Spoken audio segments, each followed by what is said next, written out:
Em termos de escala, fanatismo e pura criminalidade, a guerra da Alemanha nazista contra a União Soviética tem poucos rivais na história dos conflitos armados. Quando Hitler decidiu invadir a União Soviética em junho de 1941, isso foi uma grande surpresa tanto para Stalin quanto para as potências aliadas. Afinal, eles tinham mantido boas relações até recentemente e até assinaram um pacto de não agressão em 1939. No entanto, a Alemanha ordenou que suas tropas invadissem a nação vizinha e atacassem Moscou, no que ficou conhecido como Operação Barbarossa. O fronte oriental tornou-se, nos anos seguintes, o campo de batalha mais cruel da Segunda Guerra Mundial.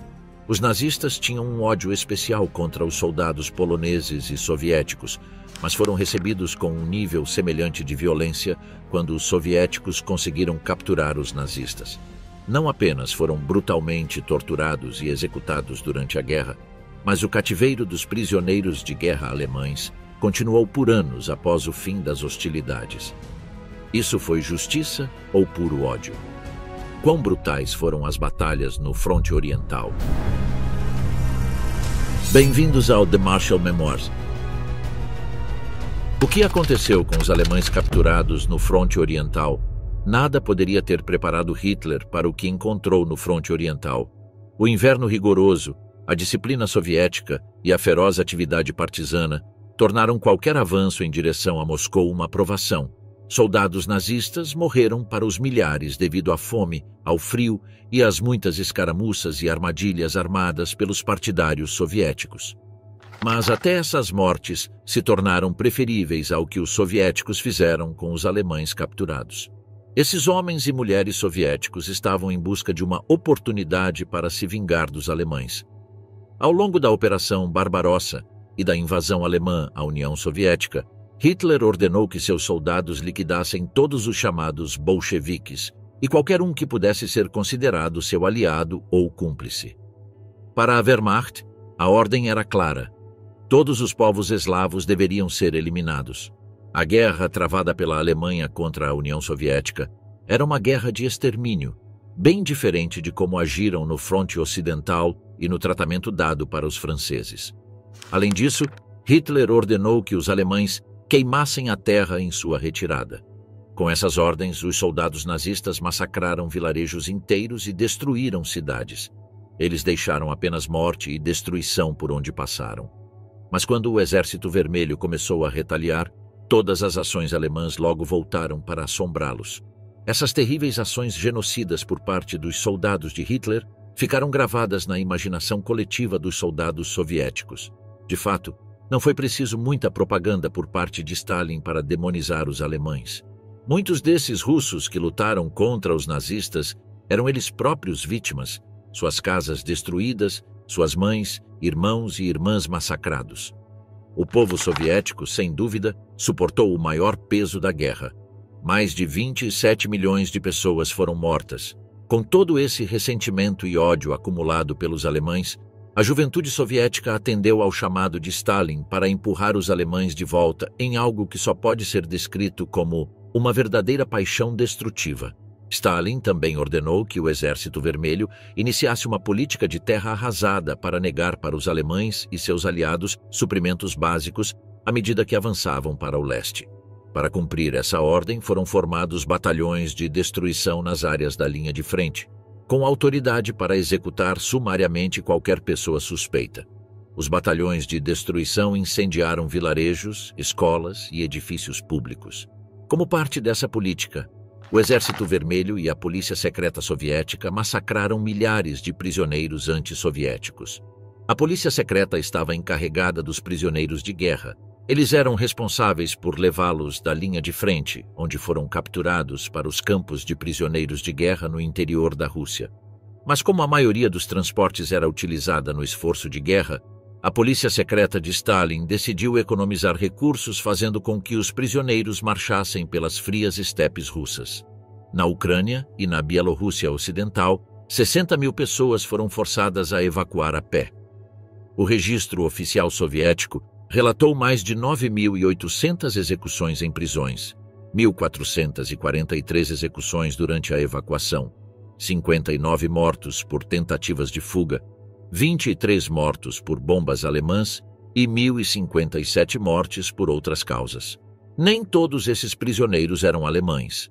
Muitos eram prisioneiros políticos capturados antes mesmo do início da guerra. No total, a União Soviética matou quase 1 milhão de nazistas capturados. Dos 90 mil capturados na Batalha de Stalingrado, a mais sangrenta de toda a campanha, apenas 5 mil alemães tiveram a sorte de voltar vivos para seu país. A chave para entender esse banho de sangue está no fato de que as autoridades soviéticas não puniam, e às vezes até incentivavam, a brutalidade contra os prisioneiros alemães. Eles não estavam cometendo crimes de guerra nem violando tratados internacionais, mas simplesmente prestando um serviço à mãe pátria ao eliminar os porcos fascistas da terra. Com o avanço da guerra, a administração política do Exército Vermelho tentou limitar a prática de matar prisioneiros, pois eles poderiam ser fontes valiosas de inteligência para serem usadas contra o inimigo, mas seus esforços foram inúteis. Em batalha, os homens e comandantes do Exército Vermelho não se davam ao trabalho de capturar soldados e oficiais. Há casos conhecidos de prisioneiros que foram estrangulados e esfaqueados até a morte com facas de baionetas. Vendo que não podiam impedir seus soldados de assassinar os alemães capturados, o Exército Vermelho optou por uma abordagem administrativa, pedindo para os oficiais que pelo menos fizessem um inventário das armas e pertences pessoais retirados dos nazistas mortos. Leningrado, um exemplo da crueldade nazista. Os alemães atacaram Leningrado em agosto de 1941. Nos 3 meses negros seguintes de 1941, 400 mil moradores da cidade trabalharam na construção das fortificações enquanto os combates continuavam, e 160 mil outros juntaram-se às fileiras do Exército Vermelho. Batalhões de trabalhadores e até unidades de escolares foram formados por toda a cidade, ajudando a cavar trincheiras enquanto se preparavam para defender Leningrado. No dia 7 de setembro, a 20ª Divisão Motorizada Alemã tomou a cidade de Shlisselburg, cortando todas as rotas terrestres para Leningrado. Os alemães cortaram as ferrovias para Moscou e capturaram a ferrovia para Murmansk, com a ajuda dos finlandeses, inaugurando o início de um cerco que duraria mais de 2 anos. O cerco tornou-se um dos mais longos e destrutivos da história, e possivelmente o mais custoso devido ao número de baixas sofridas durante sua duração. Estima-se que 1,5 milhão de pessoas morreram como resultado do cerco, no que foi efetivamente um genocídio perpetrado pelo exército alemão. Quando Hitler teve certeza de que nenhuma estrada de ir para a cidade de Leningrado permanecia aberta, ele ordenou a destruição final de Leningrado sem que prisioneiros fossem capturados, e no dia 9 de setembro, o Grupo de Exércitos Norte começou o ataque final. Dentro de 10 dias, eles haviam avançado a 11 quilômetros, ou 7 milhas, da cidade. No entanto, o avanço nos últimos quilômetros foi muito lento e as baixas aumentaram. Sem paciência, Hitler ordenou que Leningrado não fosse invadida, mas sim que fosse levada à submissão por meio da fome.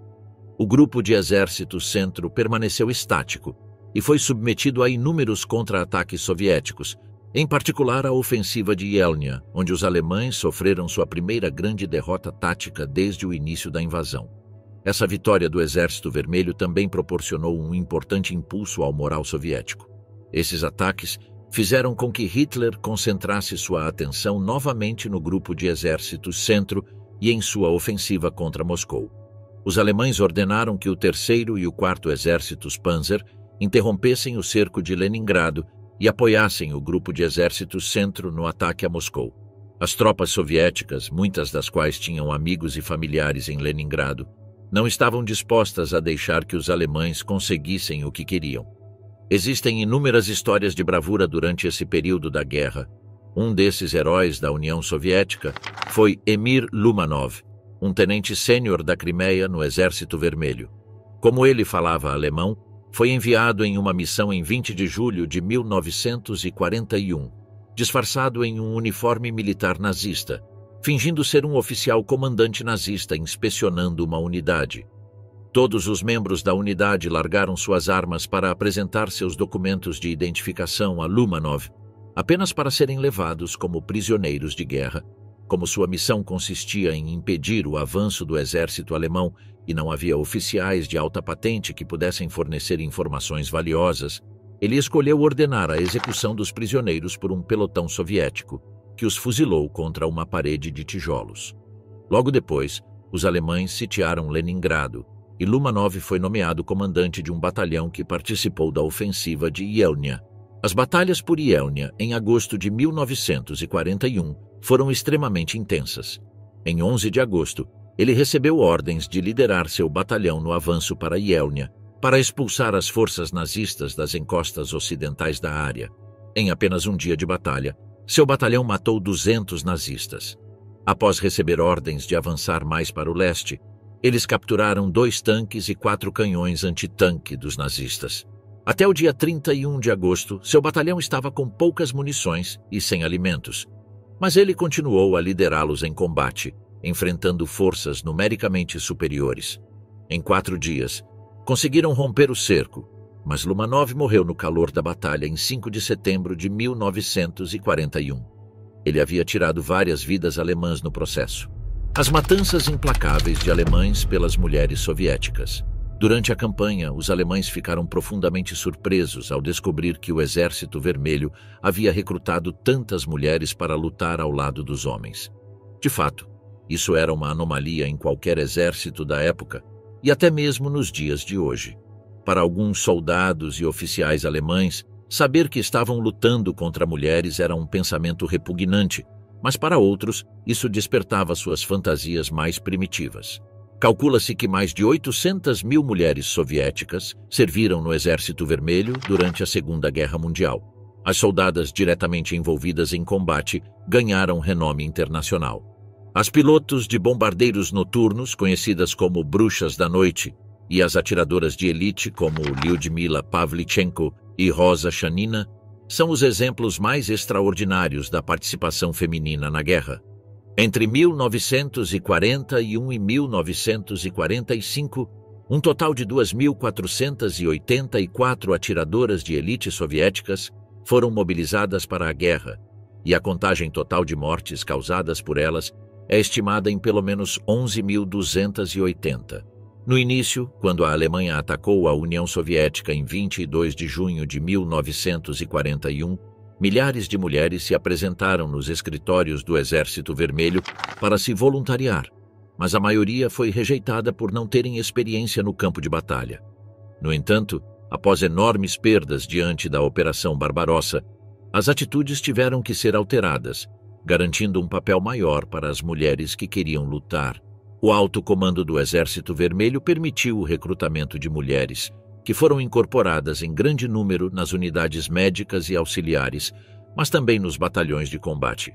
No entanto, mais da metade dessas mulheres trabalhou no serviço médico das Forças Armadas Soviéticas. Elas representavam 41% dos médicos da linha de frente e 100% do corpo de enfermagem. Aquelas que estavam próximas à linha de frente realizavam suas tarefas sob condições especialmente difíceis e sob constante perigo de morte. O pessoal médico-militar ficava logo atrás da infantaria em termos de número de baixas em combate. Por essa razão, milhares de mulheres receberam o status de heroína da União Soviética, sendo elogiadas e queridas em suas comunidades após o fim da guerra. Mas para outras, a história foi completamente diferente. Cerca de 6 milhões de mulheres soviéticas morreram durante a guerra, das quais aproximadamente 2.500.000 estavam envolvidas na guerra partisana contra os nazistas ocupantes. Na maioria das vezes, os nazistas não chegavam a ver os rostos de suas algozes. As mulheres do Exército Vermelho se destacaram na precisão dos atiradores de elite. Isso significava não apenas ter uma excelente pontaria, mas também permanecer indetectável por longos períodos. Mais de 2.000 mulheres foram treinadas como atiradoras de elite e enviadas para alguns dos campos de batalha mais perigosos, longe de suas companhias, sendo obrigadas a ficar imóveis por horas para evitar a detecção e esperar o tiro perfeito. A ex-professora de jardim de infância Tânia Baramzina acumulou 16 mortes no fronte bielorrusso antes de saltar de paraquedas atrás das linhas inimigas, onde matou mais 20. Quando foi encurralada em uma trincheira enquanto cuidava de alguns camaradas feridos, defendeu a posição o quanto pôde, apesar de estar em desvantagem numérica. Quando os 3 primeiros soldados alemães correram para a trincheira, ela abriu fogo com uma metralhadora, matando-os. Quando mais atacantes se aproximaram, ela abriu fogo novamente, determinada a lutar até seu último suspiro ou até ficar sem munição. Foi exatamente isso o que aconteceu, e a corajosa soldada finalmente se viu sem mais armas para usar. Depois de ficar sem granadas para jogar em seus atacantes, ela ficou indefesa quando 2 soldados alemães entraram na trincheira por trás e lançaram suas granadas, ferindo-a antes de entrarem. Os alemães a arrastaram pelos cabelos antes de torturá-la brutalmente. Com crueldade infinita, os soldados esfaquearam Baramzina e a mutilaram com baionetas, enquanto ela jurava em voz alta que eles pagariam por seus crimes. Ela foi brutalmente espancada com coronhadas de rifles alemães até ficar quase morta. Foi nesse momento que um dos alemães teve a ideia de atirar em sua cabeça com um fuzil antitanque, projetado para perfurar vários centímetros de aço. Ela foi morta a queima-roupa, e sua cabeça e corpo ficaram praticamente irreconhecíveis quando o resto de seu batalhão a encontrou na manhã seguinte. Coragem infinita das mulheres partidárias antinazistas. Assim que os nazistas invadiram a União Soviética, o povo em muitas cidades e vilarejos se organizou para lutar contra os invasores. As mulheres contribuíram em grande número para o movimento partidário soviético, principalmente porque viram nisso uma oportunidade de finalmente lutar por seu país, já que os escritórios de recrutamento do Exército Vermelho geralmente as rejeitavam. Na verdade, muitas mulheres estavam entre as mais famosas e heróicas partisãs, especialmente as muito jovens. Em outubro de 1941, uma estudante de ensino médio de 18 anos de Moscou chamada Zoya Kosmodemianskaya se voluntariou para uma unidade partidária. Juntamente com outros partisãs, Kosmodemianskaya marchou para o sudoeste em direção a Naro-Fominsk, cruzando a linha de frente para o território ocupado pelos alemães. Eles minaram estradas e cortaram linhas de comunicação. Em 27 de novembro de 1941, Kosmodemianskaya recebeu a missão de incendiar o vilarejo de Petrichevo, onde estava estacionado um regimento de cavalaria alemão. Junto com os partisãs Boris Krainov e Vassily Klubkov, ela incendiou 3 casas no vilarejo, mas isso não foi suficiente, e ela foi capturada sozinha enquanto tentava incendiar uma 4ª casa. Após ser presa, Kosmodemianskaya foi despida, espancada, interrogada e brutalmente torturada com 200 chicotadas. Seu corpo também foi queimado em vários lugares, mas ela se recusou a dar qualquer informação. Na manhã seguinte, ela foi levada ao centro do vilarejo com uma placa ao redor do pescoço com a inscrição "Incendiária". Na praça central, ela foi enforcada e deixada à vista de todos. Kosmodemianskaya foi a primeira mulher a se tornar heroína da União Soviética durante a guerra, em 16 de fevereiro de 1942. Por mais jovem que fosse, Kosmodemianskaya não foi a mulher mais jovem a se tornar heroína da União Soviética. Essa honra pertence a outra corajosa lutadora da resistência, Zinaida Portnova. Em 1942, para os 16 anos, Portnova juntou-se ao movimento de resistência da Bielorrússia, tornando-se membro da organização clandestina local chamada Jovens Vingadores. Ela começou distribuindo panfletos de propaganda soviética na Bielorrússia, ocupada pelos alemães, coletando e escondendo armas para os soldados soviéticos e reportando os movimentos das tropas alemãs. Após aprender a usar armas e explosivos com os membros mais velhos do grupo, Portnova participou de ações de sabotagem em uma bomba de gás, em uma usina local e em uma fábrica de tijolos. Estimou-se mais tarde que esses atos podem ter matado mais de 100 soldados alemães. Em 1943, Portnova foi empregada como ajudante de cozinha em Obol. Em agosto, ela envenenou a comida destinada à guarnição nazista estacionada ali. Imediatamente suspeita, ela afirmou ser inocente e comeu parte da comida na frente dos nazistas para provar que não estava envenenada. Como ela não adoeceu imediatamente, foi liberada. Portnova ficou doente depois, vomitando muito, mas acabou se recuperando do veneno após beber uma grande quantidade de soro de leite. Como ela não voltou ao trabalho, os alemães perceberam que ela era a culpada e começaram a procurá-la. Foi só em janeiro de 1944 que ela foi finalmente capturada. Ela foi interrogada por um oficial da Gestapo na aldeia de Goriani. O oficial, convencido de que ela era apenas uma garota inofensiva, baixou a guarda. Portnova pegou a pistola do investigador que estava sobre a mesa e atirou e matou-o. Quando 2 soldados alemães entraram após ouvir os tiros, ela também atirou neles. Ela então tentou fugir do complexo e correu para a floresta, onde foi capturada perto das margens de um rio. Após ser recapturada, Portnova foi torturada. Mais tarde, foi levada para a floresta e executada. Ela ainda não tinha 18 anos. Em 1958, Portnova foi postumamente reconhecida como heroína da União Soviética. Há um monumento a ela na cidade de Minsk, e alguns destacamentos do movimento pioneiro juvenil foram nomeados em sua homenagem. O que aconteceu com as mulheres alemãs nas mãos dos aliados? Embora os alemães não tivessem mulheres em combate, 140 mil estavam ligadas às Forças Armadas quando a guerra estourou em 1939. Isso incluía 50 mil funcionárias de secretaria e outras 90 mil auxiliares. Em 1944, esse número havia crescido para 300 mil. Atuando sob a lei militar, seus papéis estavam em constante expansão e elas podiam ser encontradas não apenas dentro da Alemanha, mas também no governo geral, na Bielorrússia, nos Estados Bálticos, na França ocupada, na Iugoslávia e na Grécia. Isso incluía as 8 mil mulheres que trabalhavam em comunicações e 12.500 ligadas ao exército em campo. Além disso, havia aproximadamente 130 mil mulheres na Luftwaffe, também em grande parte em funções secretárias e auxiliares, mas que estavam sendo cada vez mais usadas para operar baterias antiaéreas. Em princípio, então, seria incomum encontrar mulheres alemãs nas linhas de frente, muito menos capturá-las como prisioneiras. No entanto, à medida que o regime se tornava cada vez mais desesperado, as mulheres recebiam armas para se defender, e nos últimos dias da guerra, Hitler contradisse completamente suas políticas anteriores sobre a militarização das mulheres, ao sancionar um batalhão feminino armado, que esperava-se que tivesse um efeito positivo nos homens. Também havia um número considerável de mulheres da Cruz Vermelha alemã ligadas às Forças Armadas, que tinham direito à proteção sob a Convenção de Genebra.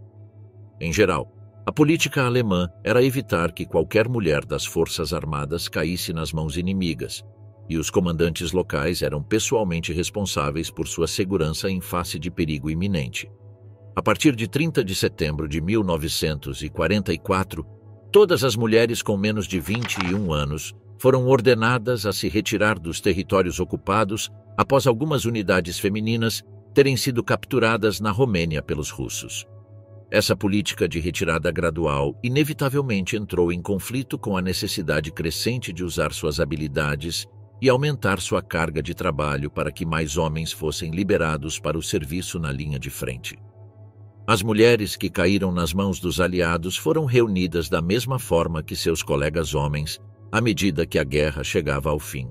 Mais de 100 parecem ter sido mantidas no quartel norte de Pilsener, onde ficaram conhecidas como os Pardais de Pilsener, depois de formarem um coral para cantar para seus captores. Inicialmente controlada pelos americanos, Pilsen foi posteriormente entregue para os russos, e houve certa urgência em encontrar uma solução para o problema das prisioneiras. A maioria delas foi surpreendentemente libertada, mas após uma triagem, uma assistente de comunicações foi mantida porque havia sido identificada como membro da SES. A maioria das mulheres, no entanto, não estava disposta a voltar para suas casas na zona de ocupação soviética, por medo do que poderia lhes acontecer ao retornarem. Não há indicação de quando essas mulheres foram finalmente libertadas e repatriadas, exceto que se presume que todas haviam deixado os campos até o final de 1948. Nos campos de internamento soviéticos para prisioneiros de guerra, raspar a cabeça era algo comum, e outras foram aprisionadas, mas estima-se que 200 mulheres foram martirizadas nos últimos dias da guerra. Embora não haja registros soviéticos oficiais, acredita-se que essas mulheres foram torturadas até a morte para que confessassem sua participação em crimes de guerra alemães. Mas as mulheres libertadas também enfrentaram um futuro sombrio. A rápida libertação de algumas delas fez com que fossem apanhadas na onda de retaliação generalizada e muitas vezes letal contra ex-nazistas nos dias que se seguiram ao colapso do Terceiro Reich. Houve uma explosão de ódios reprimidos por muito tempo contra os alemães, especialmente quando homens e mulheres soviéticos se lembraram das crueldades que sofreram em Leningrado e outros lugares. As autoridades soviéticas muitas vezes ignoravam quando essas mulheres eram atacadas nas ruas e apedrejadas ou espancadas até a morte por multidões enfurecidas de cidadãos russos. O temido regime soviético para prisioneiros de guerra. Quando a invasão alemã da União das Repúblicas Socialistas Soviéticas começou em 22 de junho de 1941, a União Soviética já possuía um sistema de funcionamento para prisioneiros de guerra. Esse sistema de campos de internamento era conhecido como Gulag, e suas autoridades tinham longa experiência em administrar campos e conduzir interrogatórios.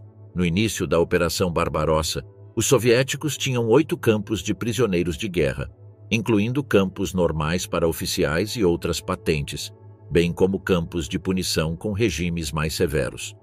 30 campos de recepção foram apressadamente criados na Ucrânia e na Carélia para lidar com os prisioneiros de guerra alemães esperados. Mas após um mês, apenas 19 ainda estavam em território controlado pelos soviéticos, devido ao rápido avanço do exército alemão.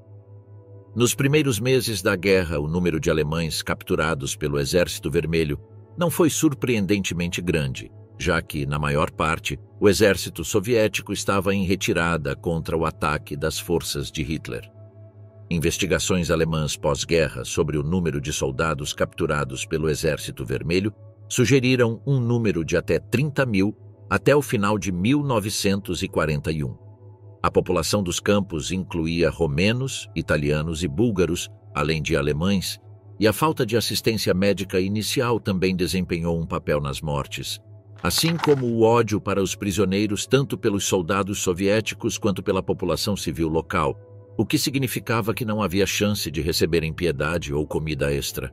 Essa animosidade não era limitada para os soviéticos, mas também para os romenos, que notoriamente odiavam os oficiais alemães.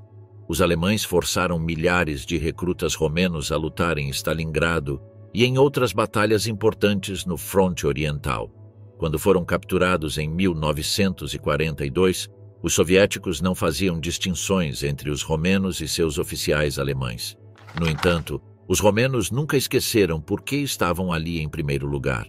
Quando o comboio de prisioneiros de guerra foi forçado a cruzar o rio Volga a caminho de um campo de internamento, os romenos aproveitaram a oportunidade para afogar os alemães no rio. Foi uma morte horrível para as dezenas de oficiais alemães que haviam brutalizado jovens romenos em batalha. Na primavera de 1943, as autoridades soviéticas começaram o registro detalhado de seus prisioneiros e iniciaram o transporte para campos permanentes, principalmente no Uzbequistão, Astracan e Karaganda. A maior parte do transporte de prisioneiros era feita por longas e extenuantes viagens de trem. Essas viagens podiam durar várias semanas, durante as quais os prisioneiros tinham apenas acesso intermitente a comida e água, além de os vagões estarem severamente superlotados. Dos primeiros 30 mil prisioneiros enviados dessa forma, apenas cerca de 15 mil chegaram vivos. Um discurso feito por Stalin pouco antes foi publicado no Pravda e lido por milhões, no qual ele pedia que os inimigos alemães fossem destruídos até o último homem. Desobedecer ao líder supremo era uma ofensa punível com a morte, mas os soldados do Exército Vermelho e da Polícia Secreta também enfrentariam cortes marciais se violassem a Convenção de Genebra. Assim, o pessoal soviético simplesmente deixava os prisioneiros à própria sorte, permitindo-lhes morrer de maneira lenta e dolorosa. O ano de 1944 foi de sucessos militares incríveis para o Exército Vermelho, e só naquele ano 700 mil soldados alemães e outros do eixo foram capturados, a maioria na segunda metade do ano. A falta de espaço nos campos, alimentos, suprimentos médicos, roupas e transporte era evidente.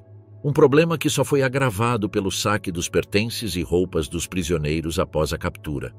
Um grande número de alemães e outros morreram nos primeiros meses do ano devido ao frio e à fome, problemas cardíacos e tifo.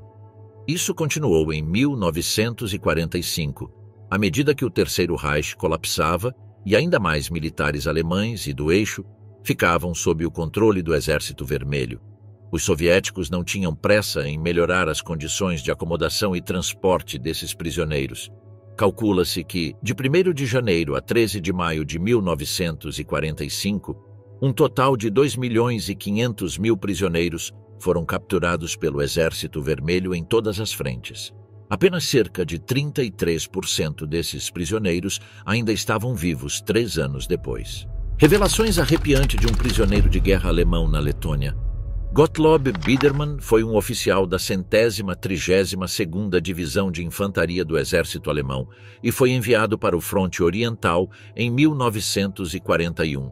Ele participou de batalhas na Crimeia, Sebastopol, Leningrado e no Bolsão de Curlândia. Foi precisamente durante sua nomeação ao Exército de Curlândia que toda a sua divisão se rendeu em 8 de maio de 1945. Biedermann tornou-se conhecido nos últimos anos, após publicar suas memórias em 2000, contando várias histórias cruas sobre o Fronte Oriental e o tratamento que ele e seus camaradas receberam por parte do exército soviético. Seu primeiro encontro com seus captores russos foi bastante violento, pois eles começaram a arrancar as condecorações e insígnias dos uniformes dos alemães. Eles fizeram todos ficarem em fila com os braços levantados e começaram a arrancar relógios de pulso e alianças. Depois disso, os prisioneiros alemães foram forçados a marchar por 3 dias antes de receberem qualquer comida, então tiveram que recorrer à grama e casca de árvore para aliviar a fome. Quando finalmente receberam alguma comida quente, era apenas um caldo ralo de repolho. Finalmente colocados em um campo de detenção em Szloka, Letônia, foram visitados por delegações de uma organização antifascista chamada Comitê Nacional de Oficiais Alemães, que fazia parte do Comitê Nacional por uma Alemanha Livre. Esse grupo era composto principalmente por desertores alemães das fileiras dos prisioneiros de guerra alemães e também por membros do Partido Comunista da Alemanha que se mudaram para a União Soviética após a tomada do poder pelos nazistas. Eles tentaram persuadir os nazistas capturados sobre os benefícios do comunismo e garantiram que pessoalmente entregariam qualquer carta que quisessem escrever para casa. Isso provou ser um ardil dos soviéticos para obter informações, já que nenhuma das cartas chegou ao seu destino. Em seguida, os guardas do campo fizeram todos os prisioneiros se despirem e procuraram tatuagens da SS. Ter uma tatuagem da SS naquela época era uma sentença de morte. Embora Biedermann não tenha testemunhado pessoalmente nenhuma execução, ele lembra que os prisioneiros com tatuagens eram separados e depois desapareciam sem que ninguém os visse novamente. Acredita-se que tenham sido executados a sangue frio em algum lugar do campo. Em meados de julho, o campo foi desmantelado e os homens foram dispersos para vários campos de trabalho.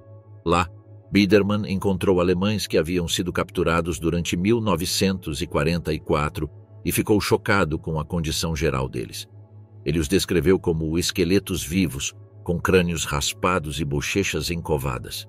Eles tinham olhos vidrados, sem vida, e a pele era cinzenta. Desnutridos, andavam com dificuldade em tamancos de madeira, e seus uniformes eram pouco mais que trapos. Eles estavam presos há menos de 1 ano, e Biedermann os via como um lembrete cruel de que não havia esperança para o seu futuro. Em 7 de novembro, seus guardas soviéticos disseram a Biedermann que a Wehrmacht havia deixado de existir, que as patentes haviam sido abolidas e que ele e seus camaradas agora precisavam trabalhar para pagar os danos causados à União Soviética pelos fascistas. Não há certeza sobre o número total de cativos feitos pela União Soviética durante o conflito. Análises detalhadas, tanto de números alemães quanto soviéticos, apenas indicam as discrepâncias entre as agências. Acredita-se que o número total possa chegar a mais de 1 milhão de pessoas. A maioria dos prisioneiros alemães nas mãos soviéticas, incluindo Biedermann, foi repatriada ao longo de 1948. Durante seu cativeiro, Ele foi transferido entre diferentes campos, da Letônia para a Sibéria e finalmente para um campo de trabalho forçado perto de Gagrilovo, no Cáucaso. Um dia, ele e 50 de seus camaradas foram reunidos e colocados em um vagão de trem. Eles não faziam ideia do destino e, a princípio, acreditavam que estavam sendo transferidos novamente, mas perceberam que estavam viajando para o oeste. Isso renovou suas esperanças e, finalmente, após aproximadamente uma semana, chegaram ao destino do trem em Frankfurt, no Oder. Lá, foram desfilados e instruídos a colocar todos os seus pertences para os seus pés. As autoridades alemãs e aliadas examinaram cuidadosamente os pertences de cada prisioneiro. Biedermann passou pela inspeção, mas um tenente que estava ao seu lado tinha uma caixa de madeira lacrada. O oficial de inspeção quebrou a caixa e encontrou uma cruz de ferro. Ele foi colocado de volta no trem e levado embora, e não retornou à Alemanha até muitos anos depois. Os destinos horríveis dos alemães, muito tempo após a guerra. Devido à extensão da destruição deixada pelos nazistas na União Soviética, esperava-se que o trabalho de reconstrução levasse muito tempo. Stalin já havia declarado várias vezes que, à medida que a guerra chegasse ao fim, os prisioneiros de todos os estados inimigos, independentemente da nacionalidade, poderiam esperar longos períodos de trabalho forçado. Esse aumento no uso de prisioneiros na economia soviética já havia sido amplamente sinalizado pelas declarações públicas de Moscou nos 2 anos anteriores. Em Teherã, no final de 1943, Stalin falou sobre a necessidade de 4 milhões de trabalhadores forçados por muitos anos como reparação. No verão de 1944, esse número aumentou para 5 milhões por 10 anos, uma demanda repetida nas reuniões subsequentes das potências aliadas. Uma ordem geral de 16 de dezembro de 1944 decretou que todos os homens alemães entre 17 e 45 anos e todas as mulheres entre 18 e 30 anos nos territórios liberados do sudeste da Europa, que fossem capazes de trabalhar, deveriam ser levados para a União Soviética. Em 2 meses, cerca de 110 mil já haviam sido identificados e transportados, juntando-se a outros 100 mil da Alemanha, ocupada nos primeiros meses de 1945. Esse também foi o destino dos prisioneiros alemães nas mãos soviéticas, com apenas cerca de 100 mil que eram muito doentes, velhos ou jovens sendo isentos.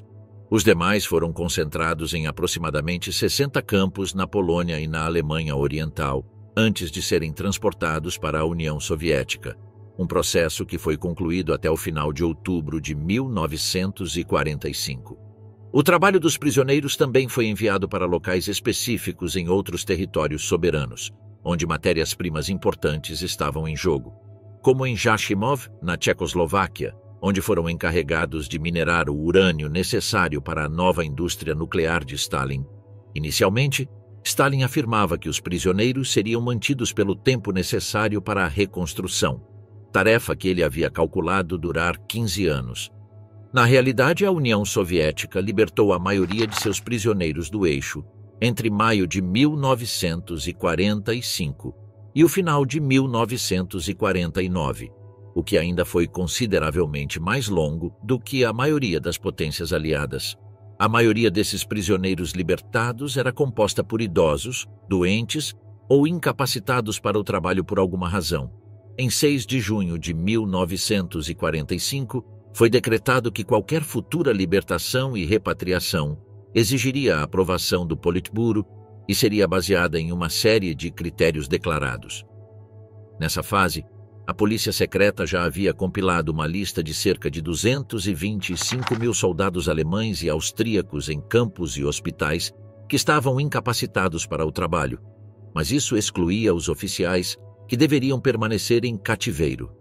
Em agosto, um total de 708.055 prisioneiros havia sido identificado como qualificado para libertação. Entre eles, 412 mil alemães, novamente com base no fato de que estavam incapacitados para o trabalho. Mas o que aconteceu com os demais?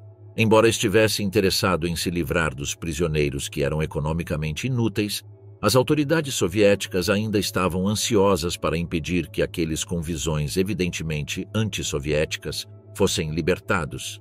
e qualquer suspeito era mantido sob um pretexto adequado. Como a União Soviética queria maximizar o potencial de trabalho dos prisioneiros, Sergei Krugloff, chefe do Ministério do Desenvolvimento, apresentou um plano para enviar para casa 150 mil homens incapacitados para o trabalho e aumentar as rações dos prisioneiros restantes em 10% para melhorar a produtividade. Relatos alemães sobre o cativeiro refletiam sobre a cultura da fome na maioria dos 2.500 campos dentro da União Soviética, mas também observavam que isso era compartilhado pela população civil vizinha. Simplesmente não havia comida suficiente no país, cuja capacidade produtiva foi completamente destruída durante a guerra. Os mesmos relatos alemães falam de disenteria generalizada entre os prisioneiros e também refletem sobre seus padrões de comportamento, o acúmulo de comida, os tabus que permaneciam sobre comer certas coisas mesmo na fome extrema, as maneiras como a comida era roubada e negociada dentro do campo, e até mesmo o movimento lento dos prisioneiros em tudo o que faziam. O desespero também era evidente nas tentativas de automutilação, uma vez que se sabia que aqueles incapacitados para o trabalho estavam sendo enviados para casa. Havia relatos de homens amputando dedos ou provocando cegueira. As tentativas mais sutis eram ingerir quantidades excessivas de sal para induzir edema, e calculava-se que alguns homens foram repatriados como resultado, mas outros morreram na tentativa. Após os atos inacreditáveis de crueldade e destruição nazistas perpetrados no solo soviético, finalmente chegou o momento da retaliação. Soldados e oficiais do Exército Vermelho não demonstraram misericórdia para com os invasores nazistas, matando-os no campo de batalha, torturando-os nos campos de prisioneiros e fazendo-os trabalhar até a exaustão na reconstrução da economia soviética após a guerra.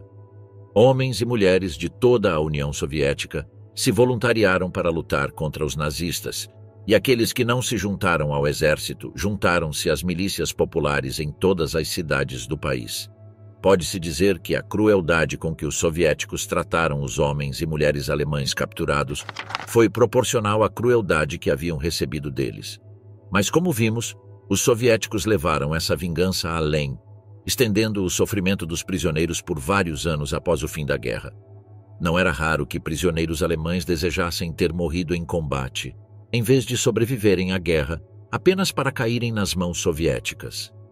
A Convenção de Genebra não significava nada para os homens de Stalin, pois para eles, os prisioneiros alemães não passavam de escória que merecia o pior tratamento possível.